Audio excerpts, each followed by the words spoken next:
The magisterial inquiry on the habeas corpus applications filed in the Court of Appeal regarding the alleged disappearance of activists of the Jana Aragala movement, Veeraraj Lalit Kumara and Kugan Muruganandan, was held today. The applications were taken up today before the Jaffna magistrate P. Shivakumar for the second time. Parliamentarian Ajit Kumar arrived at the court to provide evidence on behalf of the petitioners. The magisterial inquiry is to resume tomorrow. Although the habeas corpus application was filed in the Court of Appeal in Colombo, hearing of the application has been transferred to the Jaffna Magistrates Court. Meanwhile, a protest was held this morning opposite the Jaffna bus stand, calling for the release of Lalit Kumar Veeraraj and Kugan Muruganandan. The family members of the disappeared individuals and a group of civil activists participated in the protest, which was organized by the Frontline Socialist Party.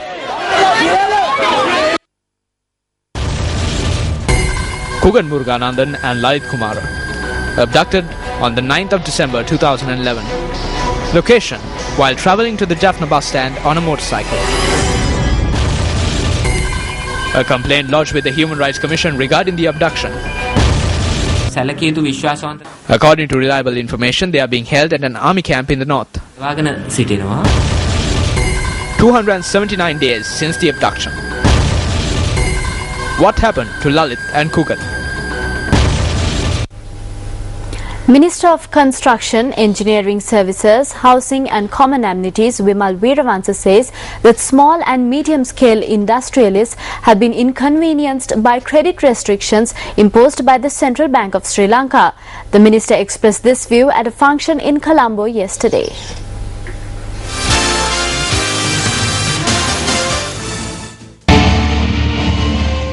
An awards ceremony was held in Colombo yesterday to felicitate those who performed exceptionally at the Construct 2012 National Construction Exhibition.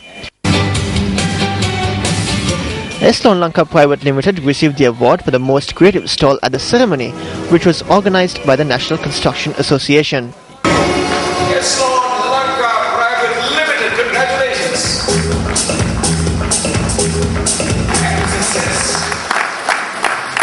ආර්ථික ක්‍රියාවලිය යම් යම් සීමා කිරීම පනවනු ලැබූ නීති රීති බැංකුව වෙත. As the trade deficit widens, regulations have been imposed to limit this gap and banks have been informed about it. However, we realize that small and medium-scale industrialists have been inconvenienced by this temporary measure. However, it is likely that these limitations imposed on banks by the central bank will be removed soon. බැංකු කෙරෙහි මහ බැංකුව මගින් පනවා තිබෙන ඇතැම් සීමා කිරීම තව නොබෝ කාලයකින් ඉවත් කරනු ලබා තිබෙනවා. However, the Monetary Board of the Central Bank of Sri Lanka had decided during a meeting last Monday not to change its policy interest rate, which has a direct bearing on bank interest rates. The central bank has pointed out that the average monthly credit flow, which stood at around 52 billion rupees in the first quarter of this year, had almost halved to 27 billion rupees a month on average in the second quarter following its policy adjustment. The central bank points out that the prevailing monthly credit outflow is adequate to maintain strong economic performance.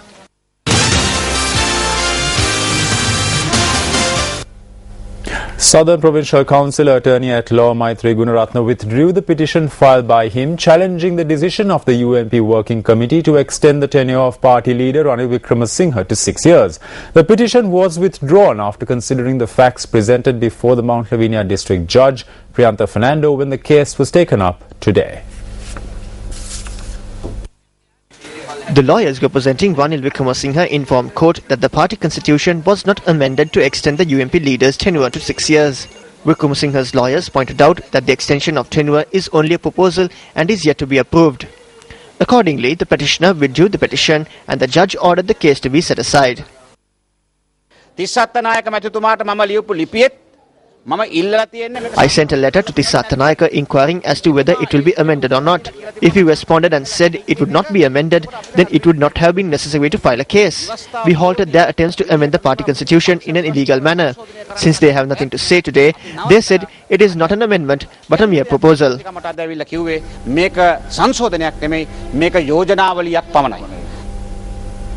Many views have been expressed regarding the visiting team from the Office of the UN High Commissioner for Human Rights ahead of the Universal Periodic Review.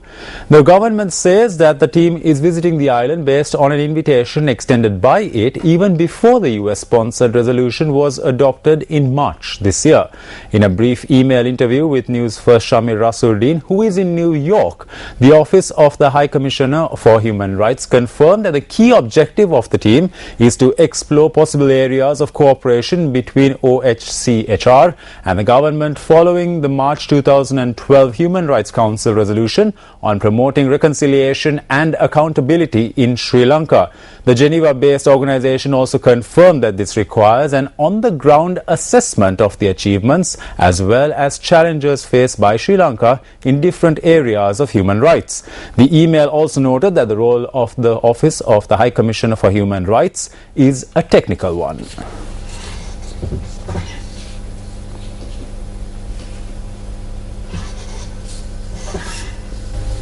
Preparations are currently underway for the family fiesta, which is scheduled to take place on Sunday the 23rd of September from 9 a.m. to 10 p.m. at Sathutu Uyana in Colombo.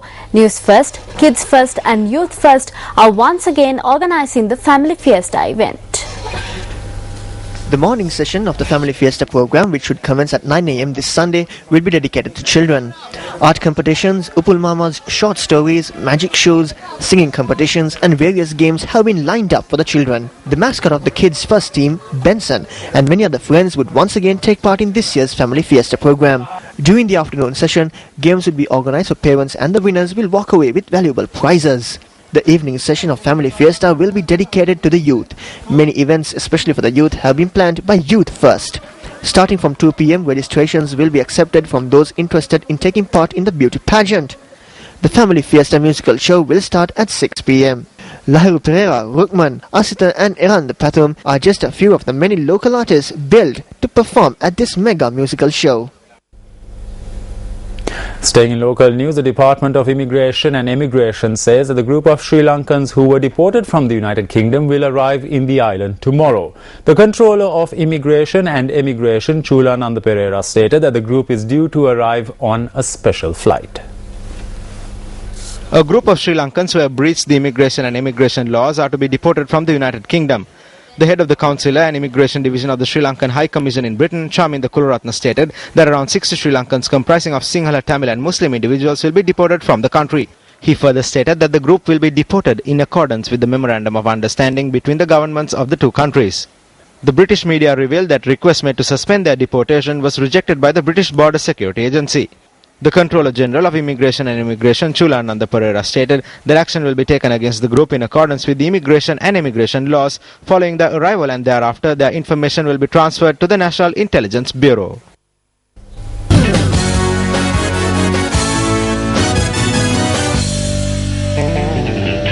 An all-round performance by Shane Watson ensured Australia a comfortable 7-wicket win against Ireland in the first match of Group B of the World 2020 Championship at the R. Premadas Stadium in Colombo today. Winning the toss and batting first, Ireland posted 123 runs for 7 wickets in their allotted 20 overs. Chasing 124, Australia reached their target in 15.1 overs, losing 3 wickets. Trajectory. Edged away, no slip in, that will hurry. Big hitting Kevin O'Brien showed some resilience in the Irish innings with a 29-ball 35, while Niall O'Brien chipped in with 20. In the end, Ireland posted a modest 123 runs for 7 wickets in their allotted 20 overs. Shane Watson bagged 3 wickets for 26 runs. Straight. Chasing 124 runs for victory, Australia reached their target in 15.1 overs, losing just 3 wickets. Watson made a 30-ball 51, hitting 3 sixers and 5 fours. Going all the way. Watson also bagged the Man of the Match award for his all-round performance. He's really got a second tier of the stand, so... The first Group A match in the ICC World T20 Championship between India and Afghanistan is currently underway at the R. Premadas Stadium in Colombo. We now join Sports First Mahina Bonso for the latest on the match. Thank you very much, Punshani. Well, Afghanistan have come out to chase down a target of 160 runs from 20 overs, and they're currently 24 for no loss in 3 overs. Earlier, Afghanistan, who won the toss, restricted India to 159 for 5 in 20 overs. Let's just quickly take a look at the Indian innings. India lost 2 early wickets that of Gautam Gambhir and Virendra Sehwag, who were both victims of Shapur Zardan, who was the chief wicket taker for Afghanistan, picking up 2 wickets. Big hitting Yuvraj Singh was only able to manage 18 runs of 20 balls before his innings was cut short by Karan Sadiq. Virat Kohli continued his characteristic dominance with the willow. Kohli hammered his third half century in T20 cricket, which came off 39 balls and which included 4 boundaries and 2 sixes. Kohli and Suresh Raina shared a 46-run fourth wicket stand before Kohli was dismissed by Dawlad Sadran for 50 runs. Mohammad Nabi then took the wicket of Suresh Raina, who was looking for a big hit, but instead he was bowled out for 38 runs.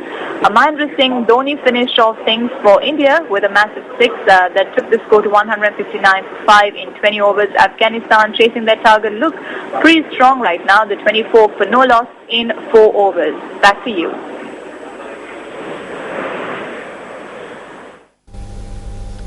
"44 days after the competition and 18,000 kilometers from London, New Zealand's Valerie Adams finally got her hands on the Olympic shot put gold medal today." Ladies and gentlemen, the gold medalist in the women's shot put, representing New Zealand, Valerie Adams.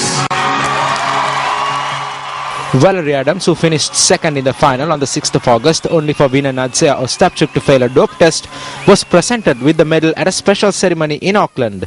Flanked by the other New Zealanders who won medals in London, the 27-year-old climbed onto a podium and received the medal from the country's governor before the playing of the national anthem. A 3 times world champion and defending champion in London, Adams had hoped to pick up the medal in Europe while she was competing in Diamond League events. The Belarusian Ostapchuk, however, only gave up the medal last week, and Adams had to wait until after she arrived back home today.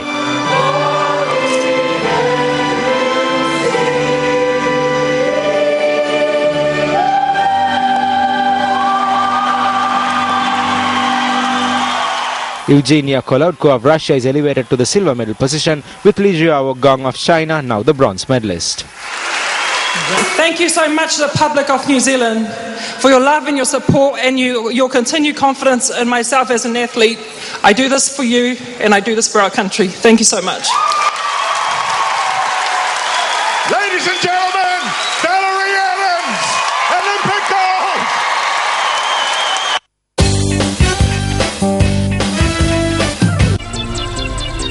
Well, there you go. That's a look at your primetime news bulletin for today. Of course, don't forget to log on to www.newsfirst.lk for the very latest on the world around you. Thanks a lot for joining us. I'm Shane Silva. And I'm Punshani Ibrasinghe. Good night.